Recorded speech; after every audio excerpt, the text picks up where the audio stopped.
Hello everyone, मेरे YouTube channel में आपका स्वागत है। यदि आप मेरी वीडियो को पहली बार देख रहे हैं तो प्लीज़ मेरे चैनल को लाइक एंड सब्सक्राइब करना ना भूलें। फ्रेंड्स, इस वीडियो में मैं आपको बताऊंगी क्यों नियमित रूप से दिल्ली में भूकंप आ रहा है। दिल्ली में आ सकता है विनाशकारी भूकंप, क्या है कारण लगातार भूकंप आने के। ज़्यादा जानकारी के लिए मेरी इस वीडियो को अंत तक देखिए।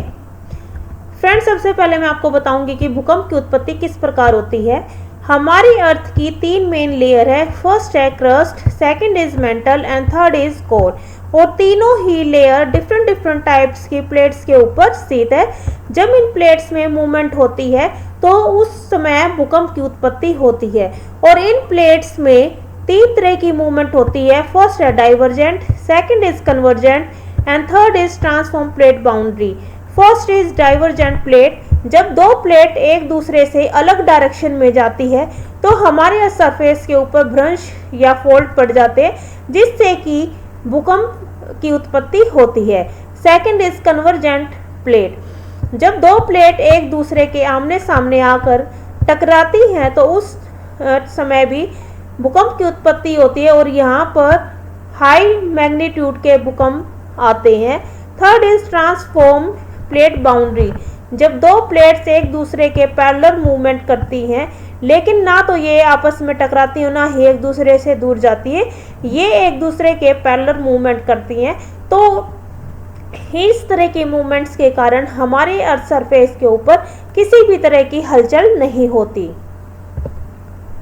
फ्रेंड्स, हमारे अर्थ सरफेस के ऊपर जहाँ पर भी भूकंप आता है उसको फोकस बोला जाता है और उस फोकस से 90 डिग्री के एंगल पर पीएसएल वेव्स अर्थ सरफेस के ऊपर पहुंचती है, जिसको एपीसेंटर बोला जाता है।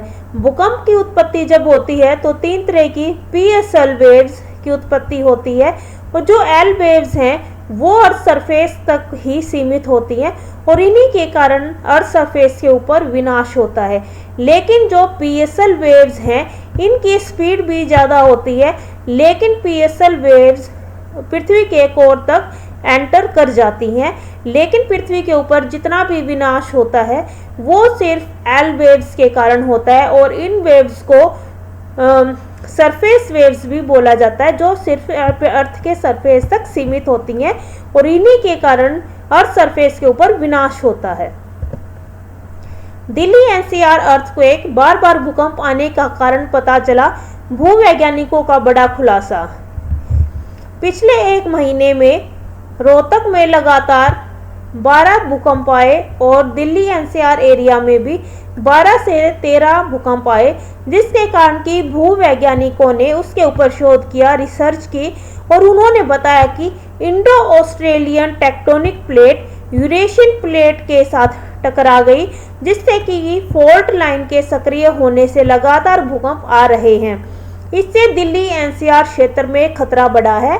अभी इस शोध में भूवैज्ञानिक जुटे हुए हैं, शोध किए जा रहे हैं, लेकिन जो वरिष्ठ वैज्ञानिक हैं उन्होंने दावा किया है कि दिल्ली और हरियाणा के आसपास 5 फॉल्ट रिज लाइन है।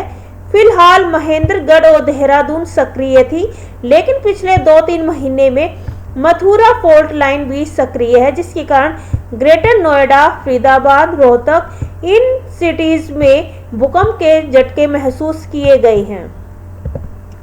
फ्रेंड्स, इस मैप में आप देख सकते हैं ये इंडो ऑस्ट्रेलियन प्लेट है और ये यूरेशियन प्लेट है।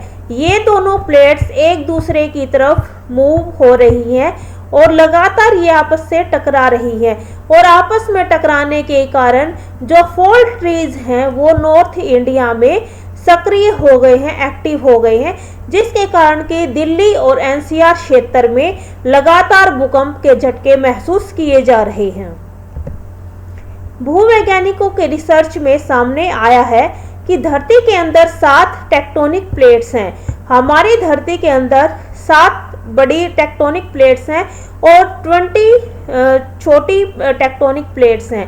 भारत इंडो ऑस्ट्रेलियन प्लेट पर टिका हुआ है और Indo Australian plate Eurasian plate की तरफ मूव कर रही है और उनके टकराने के कारण जो हमारा नॉर्थ इंडिया है इसमें लगातार भूकंप के झटके महसूस किए जा रहे हैं, क्योंकि जो फॉल्ट लाइन है या फॉल्ट रीज है वो एक्टिव हो गए हैं। ये आप देख सकते हैं, ये हिमालय माउंटेन का क्षेत्र है और ये हिंदू कुश पर्वत है।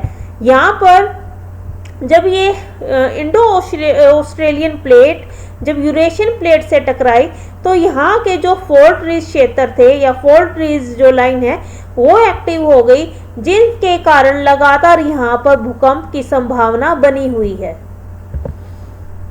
वाडिया हिमालय भूविज्ञान संस्थान के प्रमुख डॉक्टर कालाचंद सेन ने रिसर्च की और उन्होंने बताया कि एनसीआर क्षेत्र में और या दिल्ली में लगातार जो भूकंप आ रहे हैं वो एक चेतावनी को भी प्रदर्शित कर रहे हैं, क्योंकि उन्होंने बताया कि जब भी दो प्लेट आपस में टकराती है तो फॉल्ट रीज एक्टिव हो जाते हैं। ये फॉल्ट रीज या तो 2-3 महीने में ही शांत हो जाते हैं। अगर ये शांत नहीं होते तो इनके कारण बड़े भूकंप की संभावना बन जाती है, जिसके कारण कि दिल्ली और एनसीआर क्षेत्र में बड़े भूकंप की संभावना है और बड़े विनाश की भी संभावना है, क्योंकि एनसीआर क्षेत्र तकरीबन 573 मील के दायरे तक फैला हुआ है। इसीलिए जो फॉल्ट रीज यहाँ पर मथुरा का जो फॉल्ट रीज क्षेत्र है या फॉल्ट लाइन है वो एक्टिव हो चुकी है।